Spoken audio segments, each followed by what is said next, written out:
Hello, my friends. Welcome to the Artist Next Level podcast. Super happy to connect here with you today. Well, my friends, I am very excited because today I'm going to share with you the top lessons I have learned about creating my own NFTs, selling my own NFTs in 2022. And so if you've been wondering about NFTs, you're thinking about them, maybe you don't know exactly what they are, but you have seen all the buzz around that, well, stick around because I'm going to talk about all those things in this episode. You're going to love it. Resources, inspiring interviews, business practices, and practical advice to take your art career to the next level. Join Sergio Gomez in today's Artist Next Level and get ready to take control of your career.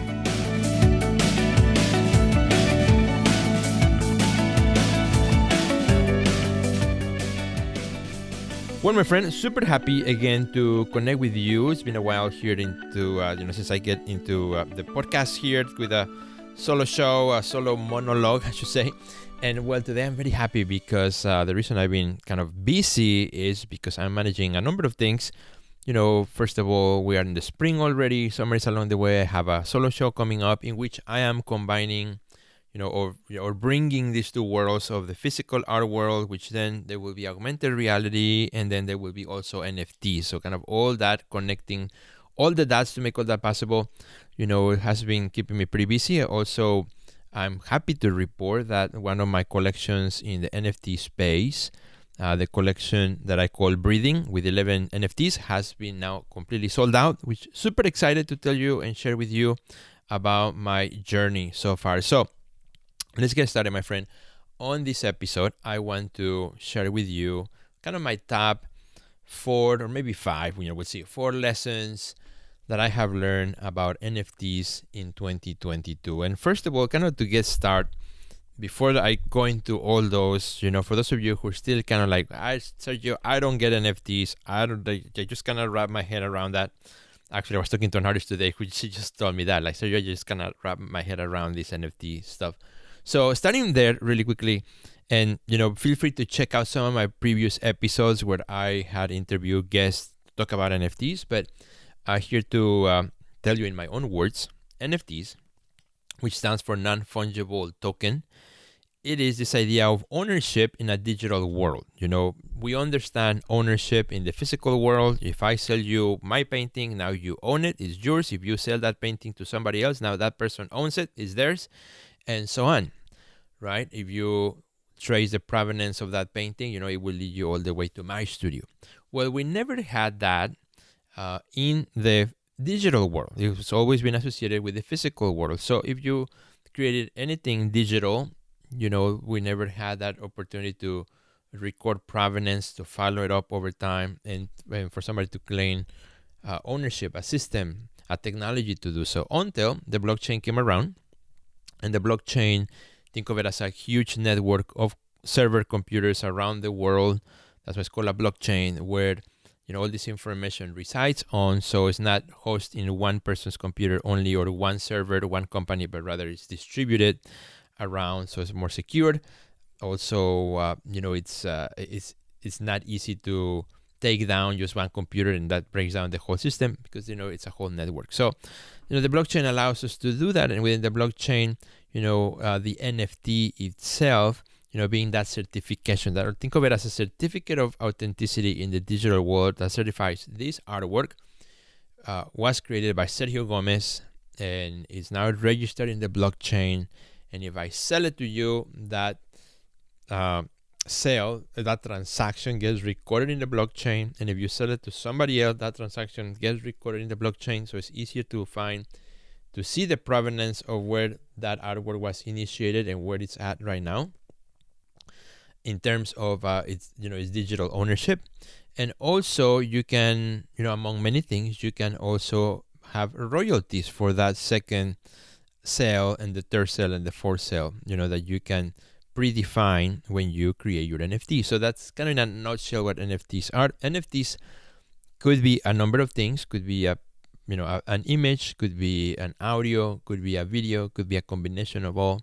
NFTs also, don't think they're just art. NFTs can be also many things. NFTs can be used as, let's say, as a pass for something, as a ticket, can be used as, as artwork, can be created also as property, both in the physical and in the virtual. So, NFTs is just, it's a big thing. It's not just, one JPEG. A lot of people think, NFTs are just this little JPEG, which doesn't make any sense. Well, NFTs is a lot more than that.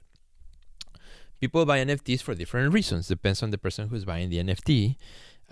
People buy NFTs sometimes to collect it, as a collectible item. Sometimes people may buy the NFT because that NFT unlocks something else, what's called utility. For example, let's say you buy an NFT that will, when anyone who owns, one of those NFTs from that collection, has now access to a community or has access to events, has access to something else. In other words, the purchase of the NFT is kind of like your pass or your entry ticket to that. So that's where you see a lot of times when, you look at some of these NFT projects and like, why would somebody buy a chimp or, a ghost or something like that? It's just a little graphic image. Why it's so expensive? Well, because they're not just buying what they see, what it looks like. They're buying into something bigger that's behind that NFT, into that project, which may give you access to all kinds of things, organization, may give you access to a community, etc. So many things that can happen that are available. And other people, buy NFTs also because they want to flip them. In other words, buy them and then resell them. Just like in the physical world, people collect things. Well, also in the virtual world, people also collect things, right? It is not restricted to things in the physical world. So, having said that, there are, when it comes to artists, there are different types of NFTs as well. There are what are called one-on-ones, which is what I'm making right now. If you've been following me on Instagram or on social media, you have seen, my NFTs, I'm sure. So NFTs, one-on-one is when you as an artist say, well, this work of art, there's only one of them. This NFT is a work of art, a digital work of art, and there's only one of them. And this is what it is. And there are also editions where you can, just like a regular printmaker may do an edition of 20 lithographs. Well, same in the NFT space. You can say, well, I'm going to make an edition of 10 of this particular digital image or video or whatever it is. There'll be 10 of them, identical ones, and you can buy one of those 10. So you will have 2 of 10 or 3 of 10 or 4 of 10. And you are certifying that you are the owner, you created it, and that you authorize, that edition. So, those are kind of the types of kind of NFT art that's out there, outside of those big kind of like projects that, offered a, kind of like an entry into something else, or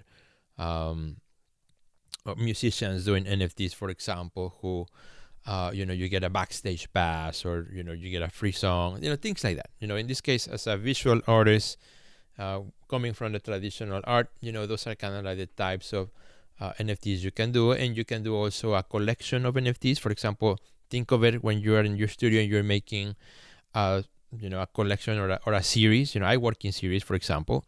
So for me, coming into the NFTs, like, oh, I get it. I work in series in my studio. I do a series and I give it a name, and that's a series. And then I do another one.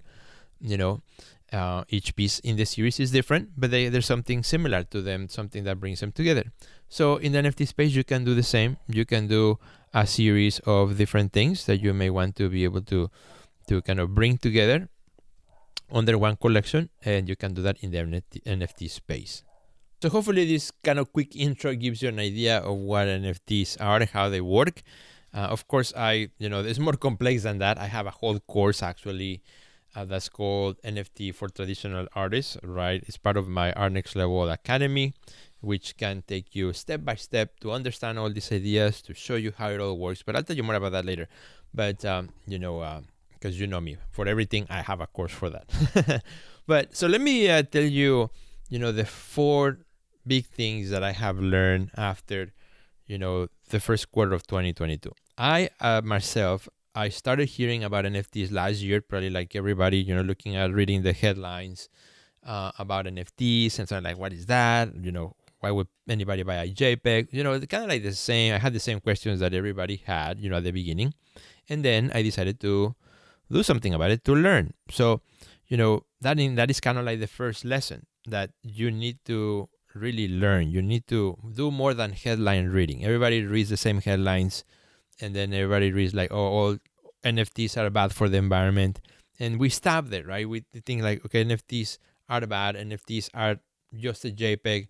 It doesn't make any sense, and then we just put it under the rug and we move on. Well, what I've learned about the first lesson I've learned is that really to understand it, you have to become a student. You have to go back to the drawing board and recognize that I don't know anything about NFTs and I need to learn. I want to hear it. It needs to make sense in my head before I can do anything with this information. So, I spent a lot of time back in, September, October, November, particularly the last 2 months of 2021, to really understand it, to really learn it. I spent so much time on YouTube and podcasts and, you name it, asking, just learning, absorbing what was this all information all about. What was the blockchain? I thought there was only one blockchain. It turns out there are many blockchains as well. I had heard of OpenSea, and I thought that's where you go to mint. Well, it turns out there are many marketplaces. There are many opportunities. I thought all NFTs were bad for the environment. Well, it turns out there are many options. There are, clean, also cleaner, eco-friendly blockchains where you can mint your artwork. I thought like all NFTs were really expensive to make, the gas fees that you hear about. Well, it turns out there are also blockchains which gas fees are much, much lower, or anyone can mint an NFT. So, the options are vast and incredible, huge. So my first lesson that I learned is that I needed to understand. I needed to make sense out of this whole thing and spend ungodly amount of time just learning. So I spent months learning, and all the way until January of 2022. So that was the first lesson. Then the second lesson, which to me was also super important, is I needed to make a decision. You can learn all the time and not make any decisions. You're just learning just for the hobby of learning, but really it's not moving you into any action. I decided came to a point where I had to make a decision and ask myself, okay, as an artist, now that I understand what this is, how it works, I need to make a decision to say, am I going to participate or I'm not, or I'm going to stay on the sidelines, or I'm going to say, no, I don't want to participate on this. This is not for me, or not yet, or whatnot. Right? And I think that's a lesson that I learned, is that, you get to a point where you have to make a decision and you have to say, well, now that I understand it, and you should not make that, first of all, you should not make that decision without understanding what NFTs are, how they work, all the possibilities, not making a decision just from headline reading, but from actually understanding what it is, how they work, to make a decision to say, okay, I'm going to actually do it. And this is how it's going to look for me. So for example, what I decided to do, and by the way, there are many ways to do NFTs. What I decided to do is take my paintings that I have created, many of which are already sold, and I decided to take some of those paintings, bring them back into the digital world, do some edits in Photoshop, or maybe draw a little bit more, or whatever I wanted to do, and then animate the static image so it became an animated image that only exists in the digital world. I cannot take that digital image that is animated into the physical without some sort of device, without some sort of screen. It would not exist. So that's how I wanted to do for my art. Now, you don't have to animate your artwork in order to make it an NFT. There are many ways in which NFTs can exist today. It could be something that you create digitally, something that you edit digitally, something that is actually can act as the certificate of authenticity of your physical artwork. For example, you can have a physical artwork that is associated directly with your NFT, or it may not. It could be different. And the possibilities are endless. I know artists who are doing all kinds of really innovative ideas with NFTs. One artist is doing, for example, sketches, that his sketches become the NFTs. And then if you buy the NFT, then you can, access the painting when he makes the painting at a much lower price point. So again, these are all different ideas in which how artists are using NFTs. You don't have to do what I'm doing, You can if you want, but you don't have to. Or you know what others are doing. You can come up with your kind of your own version after you learn how it all works, as well. For example, you look at Damien Hirst, the world famous artist who, sells those paintings, for example, with the circles, the color circles. And it's not a question if you like the paintings or not, just as an example of what he's doing with NFTs. So you can buy the NFT of that painting, right? Or you can buy the painting. So what he's doing is if you buy the NFT of one of his paintings, then at a certain date, you get to choose. You can keep the painting or you can keep the NFT. One or the other will be destroyed. You get to pick. So if you pick the NFT, then the painting will get destroyed. And if you pick the painting, then the NFT will be destroyed, right? So again, it kind of works with the idea of as the collector, which one do you want? Which one is more valuable to you as well? And it may perhaps more valuable in the marketplace. So, in other words, you have to decide how you're going to, invent yourself as an artist in the NFT space. Because I learned, this is something super important. I learned that when I came to the NFT space, people did not know who I was. It's a whole different set of collectors. What you'll find in the physical space to what you find in the NFT space. I thought I was going to come in the NFT space, and because I've been making art for 30 years and I do everything that I do with my marketing and my videos and my podcast, it's been around for 7 years, and everything that I do, that a lot of people, where I go, they probably have seen me or heard me or have, have some sort of notion about my work or kind of what I do as an artist. But in the NFT space, nobody knew who I was. So, many of them were actually younger, people who were involved in NFT. Many were artists, many were tech people, many were just people who love NFTs and artists. So I had to reinvent myself. And I actually found that to be very refreshing. Like, give me a way to say how I want to reinvent myself in this new world. So that was my second lesson, right? Making decisions of what I wanted to do and how I wanted to reinvent myself. So, if you are new into that, if that's something that you're learning right now, well, you're going to get to a point where you're going to say, okay, this is something I want to do, and how is it going to look like for me? That's my second big lesson, since I learned. And by the way, I started minting, which minting is the word for creating your NFT, uploading your NFT, from your computer to the blockchain. You mint it. So, and putting all that information in the blockchain. So, what I started to do, these animations first, and then I minted my first NFT on February 2nd of 2022. So it's not been too long, it's been only like 3 months since I started minting my own artwork, my animation artwork in the NFT space, creating them into NFTs. So that was the second lesson. The third lesson, which I want to share with you, is one that actually took me a while to understand. That, it wasn't anywhere where I study, and I was learning about it. It's the idea of you need a strategy. Anytime you go into a new space, into a new market, you need a strategy. Creating an NFT really is not hard. There are many platforms today that you can make an NFT in 5 minutes. Anyone can do an NFT, a 12-year-old can do an NFT really fast. If you want to make one, in 5 minutes you can make one. There are platforms where you can upload, you click, pay, or whatever, gas fees, boom, boom, and it's done. And there are different ways to do it, right? But just because you make an NFT doesn't mean people will buy your NFT. Just because you make a collection of NFTs, if you do it correctly and you take the time to, get in the blockchain and all that, doesn't mean that people are just going to jump and buy your NFT. The reality is, just like in the real world, just because you make art doesn't mean there's a lineup of people waiting for you to buy it, right? Or to want to collect it.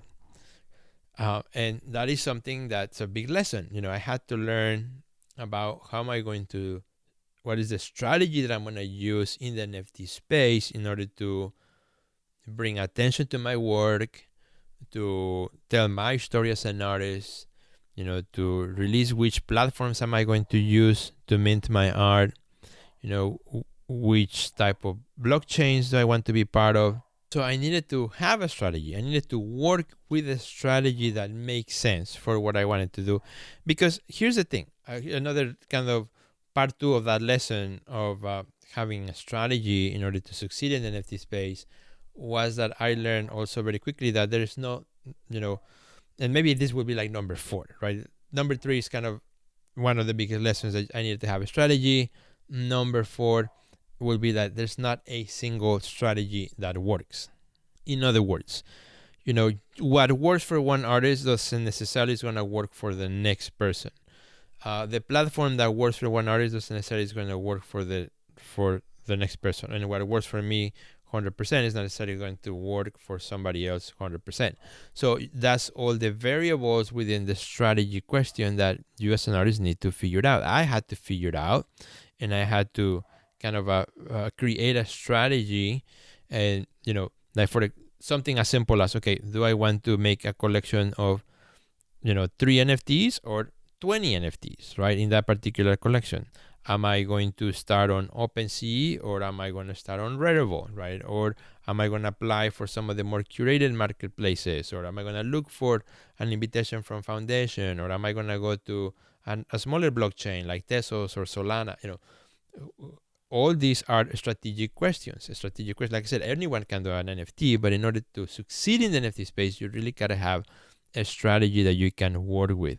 And that's something that I had to work and develop. So as I started minting in February 2 of 2022, slowly introducing my work to people, talking about my art. Don't think that I, released my artwork and everything and people were lining up to buy my art. No, actually, that's a funny story. I email, all my collectors who have purchased art from me in the past and say, hey guys, super excited. I sent my email list, and I made a lot of noise in my Instagram. I'm super excited because I just dropped my first set of, I think I started with like 5 NFTs on OpenSea. Super excited. Well, I got a lot of emails back, replies like, hey, Sergio, we're super happy for you. They look awesome. But you know what? I don't have crypto, or I don't buy, NFTs, or they look great. They look great on you, but I'm not buying NFTs. So a lot of support, like great, like, hey, kudos, you look awesome. They look great, but we're not buying them because simply I don't understand the blockchain, or I don't have a crypto wallet, or I'm not interested on that right now, or, it's too much work to learn. So, for various reasons, people like them, but they were not willing to buy them, coming from the physical world, from the people that have been collecting my work in the art world. So, this kind of gave me this kind of starting from scratch sense, like, okay, I feel like I'm an emerging artist again, and I was an emerging artist in the NFT space. So I had to start all over from scratch, which was great, because I was able to use everything that I've learned as an artist in my marketing and so in the physical world to apply that here, in from scratch. So I started on OpenSea. Then somebody gave me an invitation to Foundation. Foundation is another platform or website where you can buy NFTs. It's a more curated platform, meaning that versus in OpenSea where anybody can mint an NFT, doesn't matter. In Foundation, it's a more curated one where only by invitation you get in, and once you get invited and you are in, now you can mint your own artwork. So, another artist has to invite you to be part of it, and they give you only a certain number of invitations to give away once you become an artist in that platform. So, it was, I also started minting there, and it was really great when I got my first sale. I still remember it was a few weeks after, actually, maybe a couple of weeks or more, no, probably more after I started minting and doing kind of my strategy, that I got my first sale from a collector in California, which was awesome. And she was my first collector of NFTs, and she says, I purchased it because I loved it. I love your story, I love what you're doing, and I think I would like to have that. So she purchased that NFT. Then my next sales came from a big collector, actually, of NFTs, who has been buying NFTs for quite a while. He buys every day, just about every week. He's one of the top 5 collectors in Foundation and also in OpenSea. And he saw my work on Twitter, and he loved it. He liked certain pieces, and he purchased 3 of them, and eventually purchased another one. So, that was kind of my first kind of results of the strategy that I was working in. And then I went into another platform, which also jumping into going from Ethereum, which is the blockchain where most of the NFTs are. I went to a smaller one that is called Solana. As a smaller blockchain, one which is more eco-friendly too, particularly if you are concerned about the footprint of the energy consumption of NFTs. Well, Solana and Tesos are the smaller blockchains that have also a very small also carbon footprint in terms of the energy consumption. They say that to mint one piece in Solana is equal in consumption as doing 2 Google searches. So that is really good. So I was really interested on that and started also minting in Solana. And again, working with the same strategies that I was working with. And that collection sold out. Just last week. It was amazing. 11 pieces, 11 NFTs of that collection. It's called the breathing collection because all the pieces are like breathing in and out. They're animated and they look really fabulous. I was really excited how they turned out, and they all sold out. So that collection is now closed, and it's my first sold out collection of NFTs. So I'm really excited. I'm really happy for kind of like the journey right now, and kind of like my last lesson learned is that patience is key. When it comes to NFT, patience goes along with strategy. You can be patient in like, well, I'm going to mint something and I'm going to wait, for this thing to sell. Well, it probably will never sell. It'll just be one in thousands, millions of NFTs that are already out in the market. But at the same time, patience comes with the strategy. Having the strategy to work at it, and then, also working with being patient. Like a lot of artists feel like, well, if I go into the NFT, if I release my collection or do my drop, that everybody's, I must sell it in 2 days or in 1 hour, like, sometimes you see in the news, or you see all the artists who are not in the space, having done so. Well, and then they get frustrated because it doesn't happen like that, right? For most artists, it doesn't happen like that. Particularly if you are new to the NFT and nobody knows who you are there. So, you have to build that community. You have to build that support of people. You have to get in front of collectors and things of that nature. So, that's the last kind of lesson I've learned in the NFT is that you need patience. And I'm going to add one more. Another big lesson is that we're still early. For as much as it feels that, well, a lot of artists are jumping in, the reality is that, yes, a lot of artists are jumping in every day into the NFT world, so it becomes difficult. But at the same time, we're early. It's like 1% of 1%. I don't know what will the statistic be, but it's like super short, small number of people of artists who are actually doing NFTs as an art form. There's a lot of, like I said, it's a lot of people making NFTs. Doesn't mean they're making it with the purpose of making art, but really artists who are coming into the space, either from the digital space or the physical traditional painting, drawing, sculpture, whatever world, who are looking at NFTs also, in the same line as artwork. There's still very small number, and there are, collectors who are looking for that type of artists. So we're not just doing a copycat of something else, they're not doing, what everybody else is doing, but are also coming in with new visions, new ideas, new interpretations, new ways of working, or bringing your artwork from the physical into the digital, Innovation is very important in any space, just as it is in the art world, where you see work that, okay, I've seen that before 10,000 times by other artists. And when something stops, you're like, wow, I've never seen something like this, or I don't remember seeing something like this. So it's kind of like the same thing, thinking about, that's what you need the time to learn, to decide, to strategize, and to figure out, if this is something I want to do, how am I going to do it? How am I going to stand out myself from the rest? So these are very important things. These are kind of my lessons. It's been about already half hour since I've been talking, my friends. Thank you so much for listening. If you are interested more on NFTs, if it's something that interests you, is something that you think like, well, Sergio, I think you caught my attention. I want to learn more about this. I want to learn. I want to be able to decide, once I have good information, I want to be able to create a strategy and so on. And I want to work with you if you want to work with me.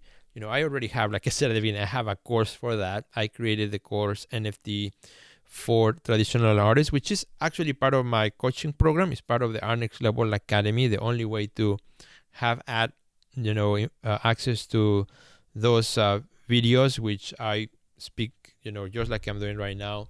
It's just me talking about, what is the blockchain, what is, the NFT, how it works, what are the different platforms, how to get started, more advanced topics such as how to find collectors, how to connect with people, how to network, all those things, how to use Twitter, to advance your NFT projects, things of that nature. If you like the way I teach, then you will love that. Again, you cannot get the course anywhere. You have to go through my Art Next Level Academy, which is a monthly membership, and you can access it at any time. It's $57 per month. Once you get in, you have access not only to my NFT information, but everything else that I do, marketing, sales, you name it, everything, organization, productivity. Dr. Yaina Gomez, wellness advice is also there. And every Tuesday we have studio visits, and every Thursday I do live Q&A, where I answer also all your questions that you may have, as you look at your own strategy. So my dog's starting to bark like crazy, so I need to go see who's at the door. Probably the Amazon person dropping deliveries.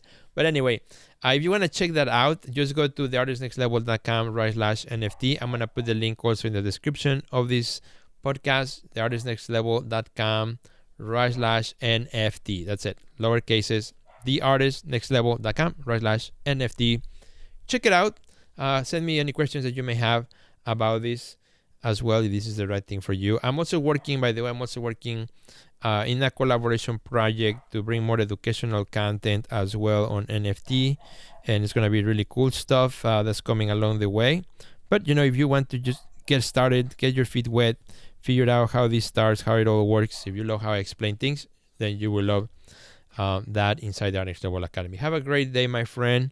Think about this. We're still early, and this is something that, if it's catching your attention, if you got to this far in the podcast, there's probably something there that's been catching your attention. Maybe it's time to take action on it and do the first step. Say, okay, I'm going to learn, and I'm going to, learn well, and go from there. And, my course will save you hours and hours and hours and hours, endless hours of watching, 10,000 YouTube videos. So, because I have compiled all that information for you. So have a great rest of your day, my friend. We'll see you in the next episode. Please share this also with all your friends, and I will see you at the next level. Goodbye.